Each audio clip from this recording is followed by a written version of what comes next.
As we're looking into different finance options for equity investors that would help optimize revenues and decrease risks, we're looking at finance options that also include other variations to finance, such as providing a gap loan, providing a different kind of investment, and seeing how that can help elevate the ROI.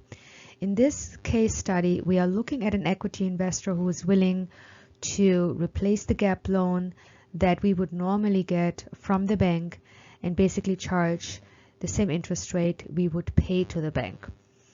And let's see if this helps elevate this investor's ROI. Let's take a look at the assumptions for this case study. For easy math, we keep the budget at $10 million. The valuation is, as we've seen it with other films, to keep it simple in this beginning. So we have 75% of the budget projected to be generated from international distribution rights. 35% of the budget are projected to be generated from US distribution rights revenues. We have 35% of the budget pre-sold from the international marketplace. The distributors will pay 20% upfront, that is 20% of the license fee for the pre-sale. They'll pay that on signing of the distribution agreement, and they will pay 80% of the license fee upon delivery of the film. We have a bank secured that would provide a pre-sale loan and charge us 12% interest upfront as an interest reserve and 12% from revenues in order to account for a 2-year term on the loan. The equity investor, as mentioned before, is giving us a gap portion and using the collateral of the unsold rights. They're looking at how much is the value of the unsold rights in the international marketplace, and they will allocate 50% of the unsold rights value as the investment they would lend us. The investor would then charge 15% of the loan amount plus an executive producer fee of $50,000 upfront, and they would charge 50% from revenues to account for a 2-year payment term on this investment. We have a junior loan providing 5% of the budget, charging 30% interest upfront, as well as a 5% premium in the waterfall. We have an incentive lender providing 25% of the budget, charging 12% in fees upfront. We have brand integration provided through an ad agency in the amount of 10% of the budget. We pay them 50% of the sponsorship amount as a fee. This sponsorship, however, is not available to be used in the finance plan. This brand will only pay on delivery of the film. We have a music fund providing $150,000 to pre-buy our music publishing rights. Let's take a look at the waterfall expenses as well as profit participation components. We have a collection agent charging 1% of the amount placed in the collection account from distribution revenues, as well as the brand who is now paying us on delivery. The distribution fees will include sales agency fees of 15% of all worldwide rights sold. The senior loan is going to be including the pre-sale and the gap loan and is now repaid, including their respective additional interest charges. The junior loan is being repaid, including the respective premium. The equity investment is repaid, including the premium. And the profit participants include the talent pool. The cost is awarded 30% of profits. The equity investor is awarded 50% of the percentage they invested in connection with the budget.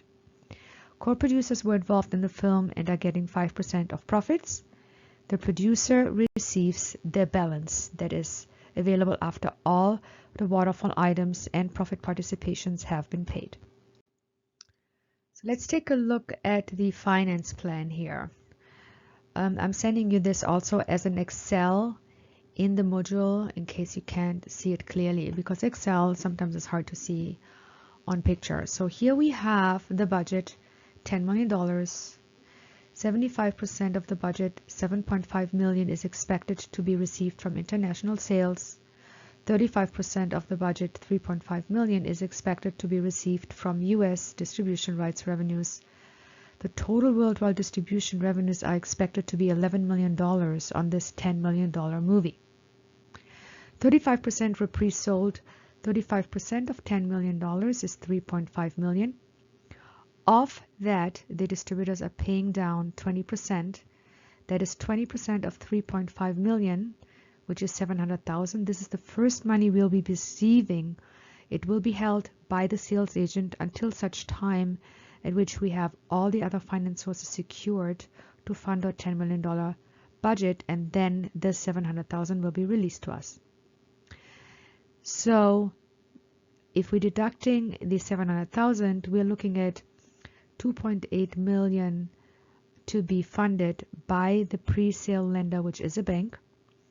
They're deducting 12% interest, leaving us with a pre-sale loan of 2,464,000. The gap loan, as mentioned, which is handled by the equity investor who gives us an investment, is driven by the unsold rights. The unsold rights collateral that we have is $4 million. The way we receive this number is we're looking at the projected international distribution revenues from international, which is 7.5 million. We're deducting our pre-sales that we made into the international market, which is 3.5 million. 7.5 minus 3.5 is $4 million. The 50% component has to do with the fact that only 50% of the unsold collateral is applicable for a gap loan. So that is 50% of 4 million. The gap loan therefore is $2 million. The interest reserve that is being charged on the $2 million is 15%, equaling 300,000. The EP fees being charged on this component is $50,000. So we are left with a gap loan net of 1,650,000. So all in all, we have to pay back 4.8 million, and we are getting 4,114,000 to cover the production budget here, with covering a portion of the $10 million. Let's take a look at the additional finance plan versions of things that we have here. So we have a junior loan of 5% of the budget. 5% of 10 million is 500. The interest fee that is being deducted up front is 30% of that. 30% of 500,000 is 150,000. The EP and legal fee that is charged in addition is 25,000. If I'm deducting 150 and 25,000 from the loan amount gross that is provided by the junior lender, I will have available 325,000. The production incentive loan that is provided to me is 25% of the budget, which is 2,500,000. Of that, I'm paying the incentive lender 12%. 12% of 2.5 million is 300. There's no EP and legal fee applicable here, so I'm going to end up with 2,200,000.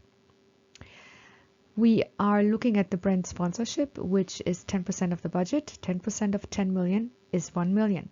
The agency charges 15% of that. 15% of 1 million is 150,000.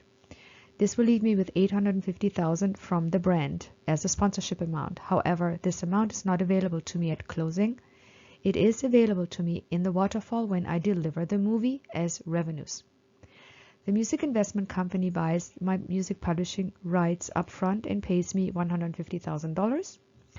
Altogether, I have raised $7,489,000 with the finance plan elements I've just listed, which means I need equity in the amount of $2,511,000 to get to my $10 million budget coverage. So let's take a look at the waterfall and who we have to pay from what.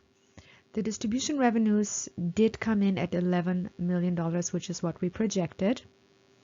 We have to, of course, deduct the $700,000 down payment, which we already received from our distributors in connection with the pre-sales we made. So we already received $700,000 from distribution revenues, so we're deducting them here.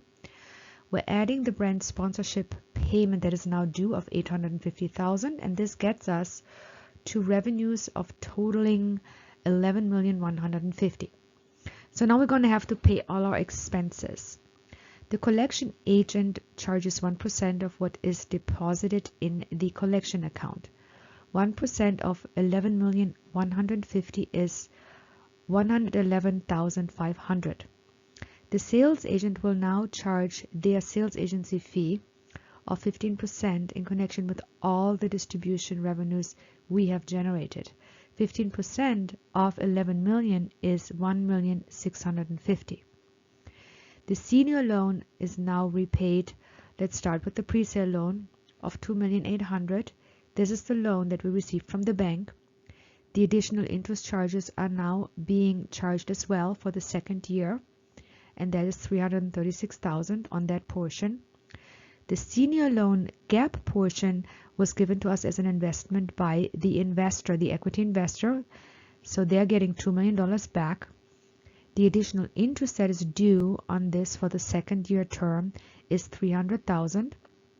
The junior lender is paid their 500,000 plus a premium that they have agreed in the deal of 5% of that. 5% of 500,000 is 25,000.